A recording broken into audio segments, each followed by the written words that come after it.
Right, so this is my wildlife pond, and around the edge there's different plants and there's different weeds.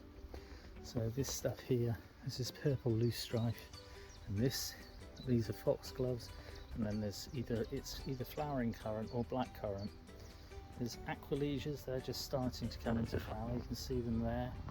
These ones are thistles, there's stinking hellebores, there's marguerites, there's chamomile,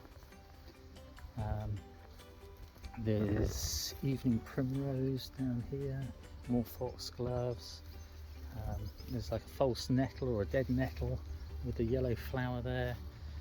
There's this one here, which I can't remember what the thing it's called, forget-me-nots. There's all sorts of plants in here. Around the edge there's a load of these which are teasels. There's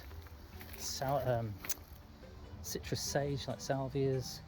In the pond itself you can see the different flowers coming into flower, so there's a load of yellow flag irises, there's bogbean, there's that one there that has the yellow flower on. The yellow flower that's over there, that's actually buttercup, but it's just crawled into the pond.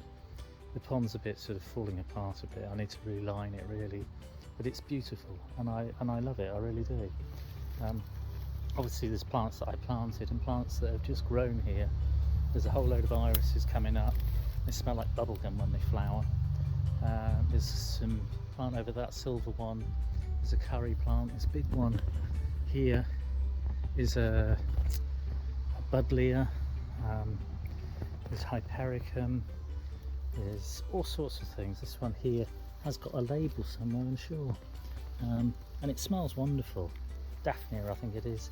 That one there also smells, has a scented flower when it comes into flower, but it's actually kind of like a tree that will grow into a tree. There's another one by the other pond.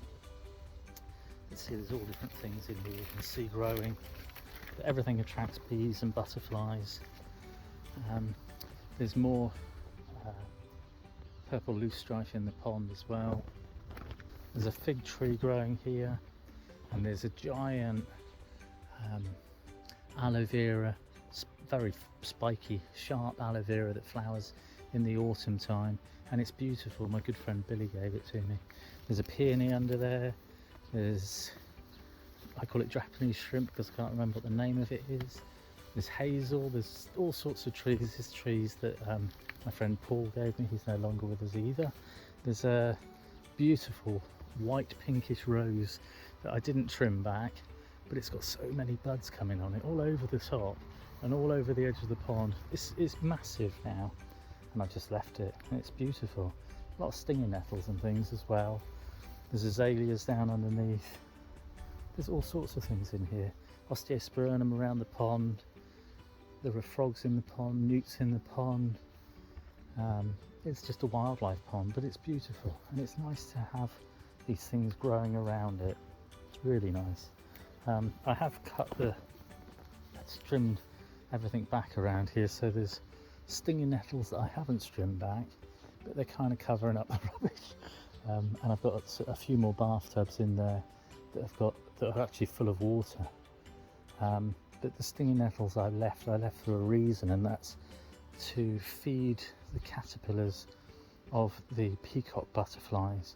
If you look at my recent 1-minute videos, short videos, you'll see peacock butterflies in the field, and these are to feed their caterpillars. Anyway, I just thought I'd bring you in and show you my wildlife pond with all these beautiful plants and trees around it. Hope everyone's well.